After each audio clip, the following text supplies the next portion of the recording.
வணக்கம் நண்பர்களே. எனது பெயர் சொர்ணராஜ். பிரிவு அலுவலர் ஓய்வு, தலைமைச் செயலகம். ஒரு 20-25 வருஷத்துக்கு முன்னாடி வரைக்கும் பென்ஷன் அப்படிங்கிறது ஒரு இஷ்யூவாக யார் பேசிகிட்டு இருப்பாங்க அப்படின்னு பார்த்தா, இந்த வெர்ஜ் ஆஃப் ரிட்டையர்மெண்ட்டில் இருக்கிற கவர்மெண்ட் சர்வெண்ட் பேசி பார்த்துருக்குறோம். அதே மாதிரி ரிட்டையர் ஆனதுக்கப்புறம் பென்ஷன் வாங்கிட்டு இருக்கக்கூடிய பென்ஷனர்ஸ் அல்லது ஃபேமிலி பென்ஷனர்ஸ் இவங்க அந்த பென்ஷனை பற்றி பேசி கேள்விப்பட்டிருக்கிறோம்.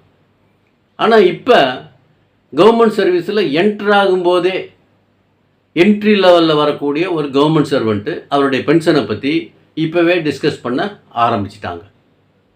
ஏன் இந்த சினாரியோ மாறிடுச்சு அப்படின்னு பார்த்தோம்னா, 1/4/2003 சென்ட்ரல் கவர்மெண்ட் என்பிஎஸ் அப்படின்னு ஒரு புது பென்ஷன் ஸ்கீமை இன்ட்ரடியூஸ் பண்ணிட்டாங்க. தமிழ்நாடு கவர்மெண்ட்டை பொறுத்த வரைக்கும் 1/4/2003 சிபிஎஸ் அப்படிங்கிற ஒரு பென்ஷன் ஸ்கீமை இன்ட்ரடியூஸ் பண்ணி அதை தான் இப்போ நடைமுறையில் அமல்படுத்திகிட்டு இருக்கிறாங்க.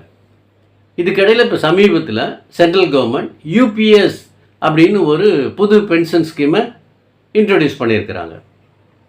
சரி, இப்போ அந்த 1/4/2003 பின்னாடி பணியில் சேருகின்ற அரசு பணியாளர்களுக்கு 1/4/2003 முன்னாடி இருந்த அந்த பென்ஷன் ரூல்ஸ் படி கிடைக்க வேண்டிய எந்த பெனிஃபிட்டும் கிடைக்காது.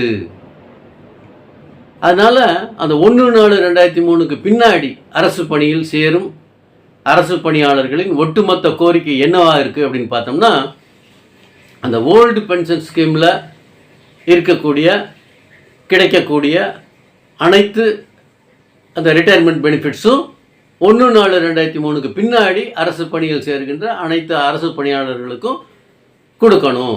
அவங்களுக்கு எல்லாத்துக்கும் அந்த பெனிஃபிட் கிடைக்கணும் அப்படிங்கிறது தான் அவங்க எல்லாத்தினுடைய ஒட்டுமொத்த கோரிக்கையாக இருக்குது.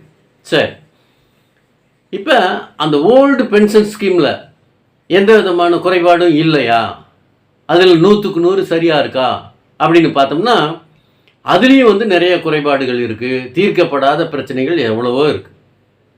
பொதுவாக சொல்லணும்னு சொன்னால், இந்த கம்யூட்டேஷன் பீரியடு குறைக்கணும், அதனோட டூரேஷனை குறைக்கணும் அப்படிங்கிற கோரிக்கை நீண்ட காலமாக இருக்குது.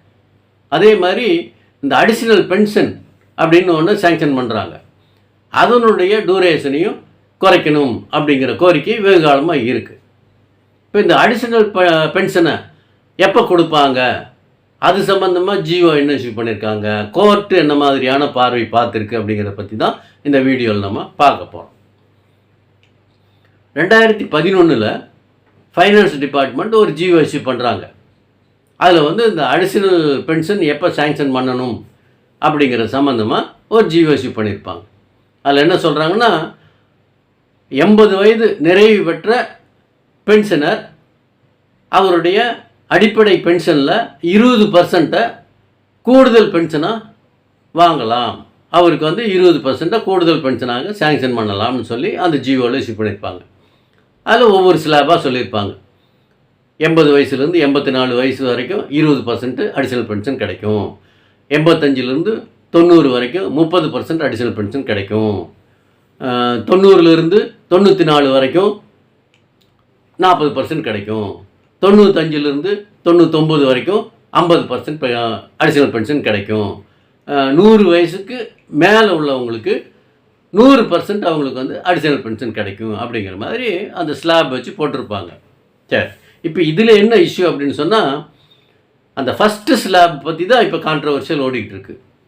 அந்த ஜிஓவில் என்ன சொல்லியிருப்பாங்க அப்படின்னு சொன்னால், 80 வயது முதல் 84 வயது வரை உள்ளவர்களுக்கு அவங்களுடைய பேசிக் பென்ஷனில் 20% அடிஷ்னல் பென்ஷனாக சேங்ஷன் பண்ணணும்னு அந்த ஜிஓவில் சொல்லியிருப்பாங்க. இப்போ இந்த 80 அப்படிங்கிறது எந்த தேதி குருசியல் டேட் அப்படிங்கிறது தான் அதில் பார்க்க வேண்டிய இஷ்யூ. ஒருத்தருக்கு 80 வயசு எப்போ வரும் அப்படின்னு சொன்னால், 79 வயசு முடிஞ்சதுக்கப்புறம் அடுத்த பிறந்தநாள் அவங்களுக்கு 80வது பிறந்தநாளாக இருக்கும். அப்போ 80 வயசு அங்கே துவங்குது. அப்போ அந்த 80வது வயது துவங்கும் நாளிலிருந்து அவருக்கு அந்த 20% அடிஷனல் பென்ஷனுக்கு அவர் எலிஜிபிள் ஆகிறார். ஆனால் அதுக்கப்புறம் ஒரு லெட்டர் இஷ்யூ பண்ணுறாங்க. அதே ஃபைனான்ஸ் டிபார்ட்மெண்ட் என்ன சொல்கிறாங்கன்னா, 80 வயசு முடிஞ்சு 81வது வயசு அவருக்கு எப்போ துவங்குதோ அப்போ இருந்து தான் அவர் 20% அடிஷனல் பென்ஷனுக்கு எலிஜிபிள் ஆகிறார் அப்படின்னு சொல்லி ஒரு கிளாரிஃபிகேஷனை இஷ்யூ பண்ணிட்டாங்க. ஆனால் அந்த ஜியோவில் 80 to 84ன்னு ஒரு ஸ்லாப் கொடுத்துருப்பாங்க. அப்போ 80 வயது துவங்கும் போதே அவருக்கு வந்து 20% அடிஷனல் பென்ஷன் எலிஜிபிள் அப்படிங்கிறது தான் அதனுடைய இன்டர்பிரட்டேஷன். இதுக்காக ஒருத்தர் வந்து ஹைகோர்ட்டில் போய் கேஸை ஃபைல் பண்ணுறார். இப்போ அவருக்கு வந்து அந்த 80வது வயது துவங்கும் போதே அந்த 20% அடிஷனல் பென்ஷன் கொடுக்கறத பற்றி கவர்மெண்ட்டு கன்சிடர் பண்ணி சூட்டபிள் ஆர்டர் இஷ்யூ பண்ணணும்னு ஹைகோர்ட்டு டைரக்ஷன் கொடுத்துருக்கு. இதுக்கிடையில் சுப்ரீம் கோர்ட்டில் இது சம்பந்தமான ஒரு கேஸில் அந்த 80 வயது துவங்கும் போதே அவருக்கு வந்து அந்த அடிஷனல் பென்ஷனான 20% சேங்ஷன் பண்ணணும்னு சொல்லி சுப்ரீம் கோர்ட்டே ஒரு ஜட்ஜ்மெண்ட்டை இஷ்யூ பண்ணிட்டாங்க. ஆனால் சுப்ரீம் கோர்ட்டு சொன்னதுக்கப்புறம் கவர்மெண்ட் ஆஃப் இந்தியாவில் இது சம்மந்தமான இன்ஸ்ட்ரக்ஷன் இஷ்யூ பண்ணணும்னு சொல்லி சம்மந்தப்பட்ட மினிஸ்ட்ரிக்கு லெட்டர்லாம் இஷ்யூ பண்ணிட்டாங்க. அவங்கெல்லாம் வந்து இன்ஸ்ட்ரக்ஷன் இஷ்யூ பண்ணிட்டாங்க. ஆனால் தமிழ்நாடு கவர்மெண்ட்டை பொறுத்த வரைக்கும் இன்னும் அது அந்த இண்டிவிஜுவல் ஹைகோர்ட்டில் வாங்கின ஆர்டர் பேஸ் பண்ணி அவருக்கு ஆர்டர் இஷ்யூ பண்ணதாக தெரியலை.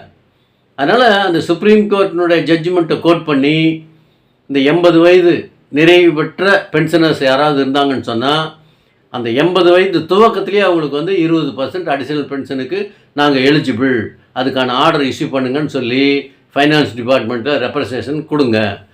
அப்படி வந்து ஃபைனான்ஸ் டிபார்ட்மெண்ட் ரிஜெக்ட் பண்ணுது அப்படின்னு சொன்னால் அது சம்மந்தமாக நீதிமன்றத்துக்கு போனோம்னா இந்த ஹைகோர்ட்டில் ஏற்கனவே கொடுத்த அந்த ஜட்ஜ்மெண்ட்டை வந்து ப்ரெசிடெண்ட்டை காட்டி நிவாரணம் வாங்க முடியும். இதை வந்து அந்த பென்ஷனர்ஸ் தெரிஞ்சுக்கணும் அப்படிங்கிறதுக்காக தான் இந்த வீடியோ. சரிங்களா? நன்றி, வணக்கம்.